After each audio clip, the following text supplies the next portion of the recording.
안녕하세요. 투자자 교육협의회 최갑수입니다.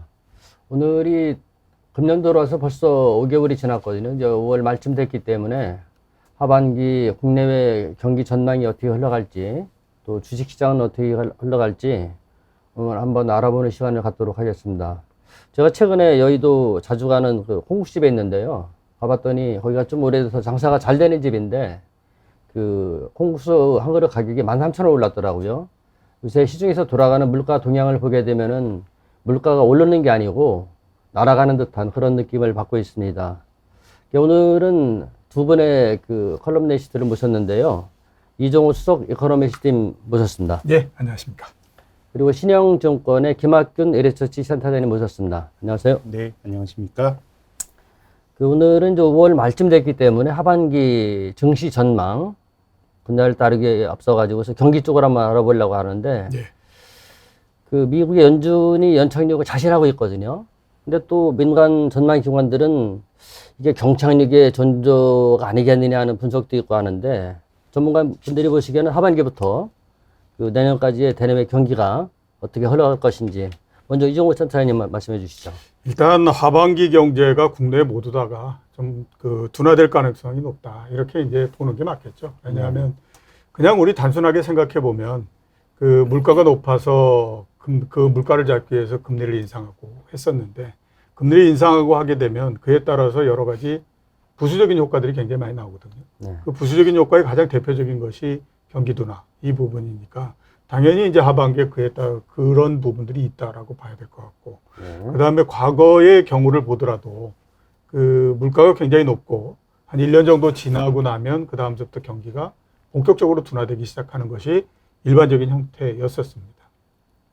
그거를 따지면 이제 하반기 정도서부터 경기가 점차적으로 둔화될 가능성이 높고, 그 다음에 또 그동안에 한 2년 동안은 미국도 그렇고 우리나라도 그렇고 굉장히 강력하게 경기를 띄울 수 있는 여러 가지 정책들을 폈었는데, 지금은 그 띄울 수 있는 정책조차도 이게 그 생명을 다했다 이렇게 이제 봐야 되잖아요. 그러면 한 2년 동안 경기가 좋았기 때문에 순환적인 측면에서 봤을 때도 좀 내려올 가능성이 높다 이렇게 이제 봐야 되는데, 최근까지는 보면 경기가 하반기에 둔화될 거다라고 하는 전망이 그 수치상으로 그렇게 크게 나오는 것 같지는 않아요. 근데 네. 저는 거기에 대해서는 별로 그렇게 이게 높은 점수를 주거나 그러지는 않습니다. 왜냐하면 작년도 말에 올해에 미국 경제가 한 4% 넘게 성장할 거다 라고들 많이 예상을 했었거든요. 네. 근데 제가 그 수치를 보면서 이건 정말 말도 안 되는 거인 것 같다. 그러니까 그냥 그 우리가 알고 있는 뭐 IMF니 그다음에 연준이 이런 정말로 경제를 굉장히 잘할 것 같은 기관들도 결국에 전망을 하는 거 보니까 대충 막아가는구나 이런 생각이 들었었거든요.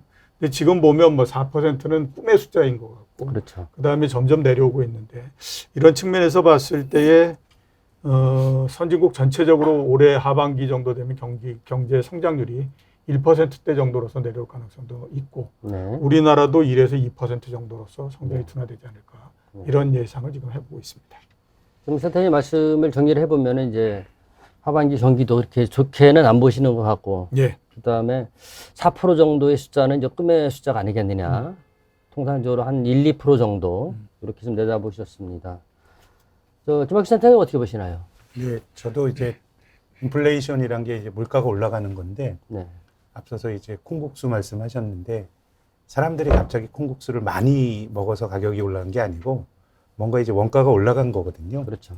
그래서 지금은 원자재 가격이 굉장히 이제 많이 올라가면서 전반적인 물가를 끌어올리는 그런 형국이기 때문에, 뭐 원자재를 파는 나라들은 좋지만 한국이나 우리가 관심을 가진 많은 나라들이 원자재 수입국이니까 뭐 뭔가 비싸지게 되면 아무래도 소비가 따라가기가 힘들거든요. 그렇게 네. 보면 전체적으로 좀 소비가 둔화가 되면서 경기가 둔화가 될 것 같고, 또 센터장님 말씀하신 것처럼 이제 중앙은행이 긴축을 하는데, 내가 금리를 올려가지고 경기를 망치고 싶은 중앙은행은 없습니다. 네. 근데 어디까지 금리를 올려야 인플레이션도 적당히 견제하고 또 경기에 그 하드랜딩도 막고, 이건 또 중앙은행이 알 수가 없어요. 금리를 올리다 보면 또 자본시장의 반응이나 이런 걸 보면서 중앙은행이 정책을 펴는데, 지금 뭐 미국 연준이 굉장히 빠른 속도로 지금 긴축을 할 가능성이 굉장히 높기 때문에 어쨌든 전체적으로 좀 비용이 좀 높아지겠죠. 금융 비용도 높아지고 그런 거라 그러면 네. 소비 둔화로 좀 전반적으로 성장률이 둔화가 되는 그런 모습이 나타나는 것 같습니다. 요즘 금융시장에서 이제 미국 경제 성장률 말씀하신 것처럼 한 4% 정도 봤는데 이제 2% 초반 정도까지 컨센서스가 좀 많이 낮아졌는데 뭐 경우에 따라서는 일자로 저는 뭐 바뀔 수도 있다라고 생각이 듭니다.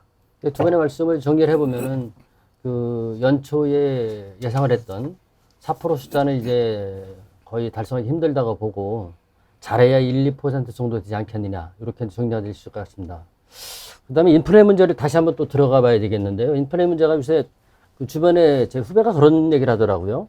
차 끌고 다니는데 이 기름값 너무 올라가지고 이제 지하철이나 버스 타고 다녀야 되겠다. 또 어떤 후배는 이참 운동도 할 겸 자전거 하나 사가지고서 그 여도 색강 부지 쪽으로 자전거 끌고 다녀야 되겠다는 얘기도 하던데 서민들한테 인플레 문제는 아주 이게 심각하게 와닿는단 말이에요. 또 인플레 문제 때문에 또 주식시장 문제도 지금 시장도 좀 좋지는 않지만은 일희일비하는 사건이 계속 이제 펼쳐지고 있는데 앞으로 저 인플레 전망은 선생님 어떻게 보시나요? 그 3월 달에 미국의 그 소비자 물가 상승률이 8.4% 나왔고, 네. 그 다음에 4월 달에 8.3% 나왔고, 이런 그 상황이거든요. 네. 이렇게 높은 인플레는 이렇게 오래 가기는 좀 어렵습니다. 그러니까 많이들 얘기하는 게 이제 1980년대 이럴 때에 그리고 1970년대에 굉장히 높았다 이런 얘기를 하는데, 네. 그거는 그때의 경제 사정이고, 지금의 미국 경제 사정하고 그때를 1대1로 비교하기는 어렵죠. 그만큼 이제 미국도 그렇고 전 세계 경제도 그렇고 그때에 비해서는 성장이나 이 부분들이 떨어지면서 완숙돼 있는 경제의 형태가 됐기 때문에 네. 그런 상태에서는 물가가 그렇게 크게 오르거나 이러기는 어렵거든요. 네. 그런 측면을 감안했을 때 하반기 정도 되면 물가가 좀 지금보다는 훨씬 더 낮아질 거다라는 생각이 들어요. 안정될 것이다. 예, 그러니까 미국이 지금 한 8% 정도 되면 하반기 정도 되면 한 4에서 5% 정도 네네. 이런 정도로서 상당히 이제 물가가 좀 둔화될 가능성이 높다 네. 이렇게 보이거든요. 네. 근데 이게 문제가 뭐냐면 지금 시장에서 생각하는 것처럼 인플레가 낮아지면 모든 것들이 정상이 되지 않겠느냐라는 생각이 드는데 네. 그렇지 않다라고 하는 거예요. 네. 일단 인플레가 둔화되는 속도 자체가 우리가 이제 산으로 비유하면 후지산에 많이 비유하거든요. 그러니까 후지산이 완만하게 올라갔다가 천장에서 어느 정도 있다가 다시 또 완만하게 내려오는 형태잖아요. 네. 그러니까 급하게 올라갔다가 급하게 내려가는 형태가 아니라 완만하게 이렇게 되기 때문에 네. 하반기에도 보면 아주 극적인 형태로서 이 물가가 떨어지거나 이러기는 좀 어렵다라고 봐야 되죠. 그러니까 이제 속도 자체가 상당히 좀 둔화되는 형태고, 두 번째는 뭐냐면 그렇게 해서 하반기에 이제 이 물가가 좀 둔화되고 그 다음에 낮아진다고 하더라도 그 물가 자체가 예년에 비해서는 상당히 높은 수준이다라고 하는 거예요. 그러니까 예년에 보면 미국이 연간 물가 상승이 1.5% 그렇죠. 되고 그랬는데 그거하고 비교하면 4% 굉장히 높은 거죠. 네네. 물론 8%하고 비교하면 4%는 거의 절반 났는데. 정도밖에 안 네네. 되는 거죠. 그러니까 그런 부분들이 있기 때문에 하반기에 물가가 좀 둔화되고 한다고 하더라도 그에 따라서 생기는 부담이 이 부분들은 정도의 차이만 있을 뿐이지 지속적으로 계속된다. 이렇게 이제 보는 게 맞지 않을까라는 생각이 들어요. 약간 긍정적으로 이제 보시는 것 같고. 선생님 어떻게 보시나요? 지금 시장에서는 그런 두려움이 좀 있는 것 같습니다. 어쨌든 인플레이션을 잡기 위해서 긴축을 하는데 중앙은행이 금리를 상당히 많이 올려도 이번에는 인플레이션을 깔끔하게 못 잡을 수 있다는 걱정이 있는데 네. 그 걱정이 타당한 것이 보통 이제 경제가 과열이 생겨서 사람들이 과잉 수요가 있을 때는 중앙은행이 금리를 올리면은 과잉 수요로 인한 물가 상승 압력은 잡힙니다. 어느 정도. 네. 뭐 금리 올라가면 좀 소비도 덜하고 그런 물가가 떨어지는데 지금의 물가 상승 요인은 미국을 보면은 수요가 너무너무 좋은 것도 맞고 네. 과잉 수요가 있다라고 추측할 수도 있고요. 네. 한편으로는 공급 쪽에서 인플레가 생기는 거예요. 이를테면 네. 뭐 전쟁으로 인한 지정학적 불안, 네. 아니면 뭐 코로나로 인한 뭐 조업 차질. 근데 이 질병과 전쟁은 중앙은행이 금리 올린다고 해결할 수 있는 게 아니거든요. 그렇죠. 그렇기 때문에 이번에는 상당히 이제 물가가 뭐 지금 이제 시장에서도 물가 상승률로 보면 8% 중반이 피크고 점점 떨어질 거다라는 게 제 생각에는 뭐 전년 동기비 변화율로 보면 합리적인 관측인데 네. 그 다음 스텝에서 이게 과연 어디까지 떨어질 거냐. 그래서 이제 좀 걱정이 되는 거는 네. 결국 이제 경기 둔화와 연결이 되는 건데 중앙은행이 공급난에서 비롯된 인플레이션 중앙이 통제하지 못하는데 인플레이션은 그 자체가 해악이 큽니다. 어쨌든 물가가 올라가는 게 우리가 경제 활동하는데 계획도 못하게 만들고 그래서 중앙은행이 내가 그럼에도 불구하고 인플레이션을 잡아야 돼라고 생각을 하면 경기가 되게 나빠질 수도 있습니다. 뭐 중앙은행이 저는 뭐 그럴 것이다는 아니고요. 네. 이게 중앙은행의 선택의 문제인데 네. 자기가 통제 못할 요인이 존재함에도 불구하고 인플레를 꼭 낮춰야 된다 그러면 이거는 경기를 많이 망가뜨리지 않으면 힘든 일이고 뭐 저는 중앙은행이 의도적으로 그런 결정을 할 거다 이렇게 생각지 않습니다. 다만 모르는 거죠. 뭐 금리가 적정금리가 미국 금리가 2.5가 뭐 부담이 안 되는 선인지 2.75인지 3%인지는 사전적으로 알 수가 없거든요. 그렇기 때문에 지금은 뭔가 이제 물가가 높은 수준으로 유지될 수 있다라고 하는 고민이 좀 있는 것 같고 또 크게 보면은 세상이 좀 비효율적으로 바뀌는 것 같아요. 뭐 세계화 과정에서 우리가 경제적인 논리로 가장 싸게 만들고 이러다가 또 뭐 다른 논리들이 막 들어오고 하다 보니까 아무튼 좀 비싼 세상 아닌가라는 생각이 들고요. 그래서 2018년에도 인플레이션이 좀 있었어요. 금리도 지금만큼 올랐고 주가도 뭐 지금보다 더 떨어졌는데 그 다음이 연방준비제도가 2019년에 또 금리를 확 낮추었거든요. 네. 그러면서 자산시장엔 동력이 됐는데 그래서 이제 투자하는 입장에서의 좀 딜레마는 물가 상승률이 둔화되더라도 예전처럼 이제 중앙은행 막 금리를 낮추고 이런 운신의 폭은 굉장히 이제 좀 좁아질 수밖에 없고 뭐 이런 것들이 좀 요즘 자본시장의 고민인 것 같습니다. 말씀 듣고 보니까 미국의 이제 페드가 상당히 고민이 많이 되리라고 생각됩니다. 다음번에는 이제 중국 쪽으로 한번 시각을 바꿔보고 싶은데요. 그 지금 최근에 이제 상해라든지 북경 쪽에 코로나가 또 숫자가 많이 늘어나서 봉쇄 정책도 피고 그러다 보니까 이제 공급망 교란 현상 때문에 지금 중국이 내에서만 곤란한 게 아니고 이게 전 세계적으로 흘러간단 말이에요. 더군다나 이제 이게 시진핑도 10월, 11월 달에 또 공산당 전당대회에서 자기가 3기 정권 유지도 필요할 것 같고 그래서 하반기에 또 중국 쪽에 경기 전망하고 지금 당장의 그 제로나 코로나 정책 이것 때문에 그 중국 자국내하고 주변 우리한테도 영향이 많이 미친단 말이에요. 그 네, 연유도 그렇죠. 한번 말씀해 주시죠. 일단 지금 뭐 강한 봉쇄 조치를 계속하고 있는 상태고 네. 그렇게 되다 보니까 중국 경제가 일정하게 어느 정도 타격을 입을 수밖에 없다라고 봐야 되는 거죠. 네. 그러니까 뭐 그 서방에 있는 나라들 같은 경우는 이런 형태의 정책을 피기는 굉장히 어렵잖아요. 네. 코로나19가 그했다라고 해서 전 도시를 그것도 또 중국에서 경제적인 영향이 가장 큰 도시를 전체적으로 봉쇄하고 이러는 거는 할 수가 없는 건데 이거는 네. 뭐 중국적인 상황인데 그렇게 전체를 봉쇄해버리는 형태가 됐기 때문에 당연히 그에 따라서 생기는 영향이 이거는 계속해서 나올 수밖에 없다라고 봐야 되거든요. 네. 그게 이제 최근에 중국 경제 성장에 대한 전망을 보면 당초에 성장 전망치가 4.5% 정도였다가 네.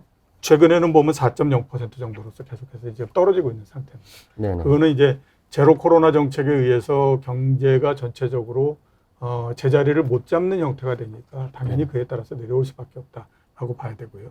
그와 이제 함께 보면 금리를 일부분 내린다던가 이렇게 해서 경기 부양 정책을 이제 쓰고 있는 거죠. 그리고 최근까지도 몇 개를 그걸 했고 앞으로는 이제 만약에 그 봉쇄 조치가 해제되고 그러면 더 이제 강력한 정책을 쓰거나 이렇게 해서 경제를 어느 정도 이제 좀 그 제자리를 놓고 제자리에 갖다 놓고 이렇게 하기 위한 이 노력을 계속 할 거다라는 생각은 들어요. 그래서 그 뭐 연말 정도 되면 조금씩 개선이 되고 그런 부분들은 있을 텐데 당장에 나오는 효과는 그거보다는 아무튼 강력한 봉쇄를 했기 때문에 그에 따라서 나오는 효과 이게 이제 훨씬 더 크다라고 봐야 될 것 같고 그런 측면에서 봤을 때는 당분간 아무튼 전 세계적으로 중국발 교란 그 공급 교란 네. 이 부분들은 좀 계속이 될 걸로 그렇게 생각이 되고 있고요. 네. 하반기 중반 정도 지나면 그게 조금씩 개선되지 않을까라는 생각이 듭니다. 하반기 중반이라고 하면 몇 월 단도로 대충 뭐 보시나요? 4분기 정도 되면 4분기 정도? 되겠죠. 근데 이제 여기에서 우리가 하나 생각해 봐야 될 부분들이 미국하고 중국이 과연 서로 간의 관계를 어떻게 갖고 갈 거냐 하는 그것도 것들을 중요하죠. 지금은 네. 이제 한 번 정도 생각해 봐야죠. 왜냐하면 양쪽 모두 다가 지금 굉장히 답답해져 있는 상태라고 네. 봐야 되죠. 미국은 8%씩 막 물가가 오르고 그러니까 지금 11월 달에 중간선거 있는데 이 상태대로 가면 이건 뭐 거의 민주당이 필패다라고 봐야 되잖아요. 그리고 민주당이 필패해버리면 그 다음에 어떤 일이 벌어지냐면 지금 바이든 대통령은 두 번째 출마를 할지 안 할지도 지금 불분명한 상태입니다. 왜냐하면 워낙 나이가 많기 때문에. 나이도 있으시고, 네. 그러면 그 이번 11월 달에 선거에서 지게 되면 그 시점서부터 바이든 대통령은 레임덕에 들어갈 가능성이 높죠. 아, 벌써. 그러면 1년 한 10개월 정도 만에 레임덕에 들어가 버리는 거니까 이건 네. 상상해 보면 거의 이건 정말 아주 그 생각하기도 힘든 그 괴로운 그런 그 시나리오가 나오는 거거든요. 네. 중국 같은 경우에 보더라도 지금 보면 시진핑 주석이 이게 지금 마음이 편안하지 않은 상태 이렇게 되는 거죠. 그래서 오히려 이 중국 경제가 안 좋고 그다음에 봉쇄 조치가 내려지고 뭐 이러는 부분들이 일정하게 어느 정도의 양쪽에 화해적인 제스처를 가져올 가능성은 또 있다라는 생각이 들어요. 그래서 그런 면에서는 좀 긍정적이지만 전체적인 형태로 봤을 때는 일단 중국의 제로 그 코로나 정책에 의해서 생기는 그 성장률 둔화, 네. 그다음에 공급망 교란 네. 이런 부분들이 당장에는 세계 경제에 상당히 좀 영향을 미친다. 이렇게 이제 봐야 되겠죠. 네, 알겠습니다. 선생님 어떻게 보시나요? 네, 이미 이제 우리나라 수출을 보면 우리나라가 수출이 잘 되는 나라는 대체로 그 지역 경기가 좋구나 이렇게 추론할 수 있는데 네. 지금 대미 수출은 굉장히 호황인데요. 네. 4월 대중국 수출이 전년 동기 비해 이제 마이너스가 났습니다. 이게 뭐 네. 봉쇄 정책의 영향이겠죠. 그래서 이미 좀 주름이 잡히고 있는 것 같고요. 근데 참 중국이란 나라가 야, 이 큰 나라가 어떻게 저렇게 도시를 봉쇄하나 이런 참 놀라운 생각이 들기도 하는데 네. 저는 중국 경제를 보면 지난 10년 동안 뭐 그렇게 썩 아주 좋다라는 느낌을 못 받았어요. 근데 저는 중국 사람들도 그걸 알고 있는 것 같아요. 너무 무리해서 성장을 끌어올리다 보면 나중에 과잉 투자나 이런 것 때문에 정말 어려울 수 있다는 생각을 갖고 있는 것 같고요. 네. 뭐 우리나라 같은 경우 뭐 그러다가 굉장히 어려움을 겪었던 안면교사의 사례가 있는 거거든요. 그래서 중국이 글로벌 금융위기 직후에 4조 위안의 경기 부양을 하면서 뭐 속된 말로 세게 한번 질른 거죠. 네네. 근데 그 이후의 과정을 보면 이제 구조조정을 해야 되는데 저는 구조조정이란 게 참 힘든 것 같아요. 뭐 자기 살을 째는 거니까 우리나라처럼 IMF 외환위기라도 외적인 충격이라도 그냥 닥치면 우리 의지와 무관하게 그냥 구조조정이 되는 건데 이거를 특히 사회주의 국가에서 하는 건 참 힘든 일인 것 같아요. 그래서 중국은 뭐 이렇게 경기를 아주 많이 띄우는 과잉에 대해서도 경계심을 갖고 있는 것 같고 또 확실하게 구조조정을 하고 이런 거에 대해서 저는 10년 동안 선을 긋고 있는 것 같아요. 그래서 중국 경제를 보면 저는 핑퐁 같아요. 아주 뭐 하드랜딩 할 것 같지만 뭐 금리 낮추고 지준율 풀어서 성장률은 어느 정도 유지를 하고 하는데 좀 경향적으로는 좀 둔화가 되는 쪽인데 그래서 중국은 저는 한 10년째 대정체인데 이미 뭐 올해의 성장 전망도 뭐 그런 정도 아니겠나. 지금 뭐 봉쇄를 하면서도 또 뭐 지준율 같은 거 낮추고 하니까 그 효과가 5, 6개월 지나면 어쨌든 좀 영향을 받거든요. 근데 이제 그게 뭐 우리가 유의미하게 참 중국 경제가 좋아지는구나라는 느낌을 줄 정도의 경기 반등은 아니지 않을까. 다만 이제 연중 흐름을 보면 네. 당연히 뭐 봉쇄한 앞쪽보다 뒤쪽은 좀 성장률이나 이런 게 개선이 될 여지 있다고 봐야 되겠죠. 우리보다는 조금 더 좋게 보시는 건가요? 한국과 네. 뭐 조금 다르죠. 뭐 성장률로 보면 뭐 중국이 높지만 우리가 그 나라 경제에 대해서 기대하고 있는 기대치나 이런 걸로 보면 저는 뭐 한국이나 중국이나 어렵기는 매한가지라고 저는 봅니다. 지금까지는 그 일부에서 개론 수준으로 미국과 우리나라, 중국의 그 경기 쪽에 그 기본적인 상황을 알아봤고요. 잠시 후 2부에서는 금리 쪽을 한번 좀 더 파고 들어가 보도록 해보겠습니다. 고맙습니다.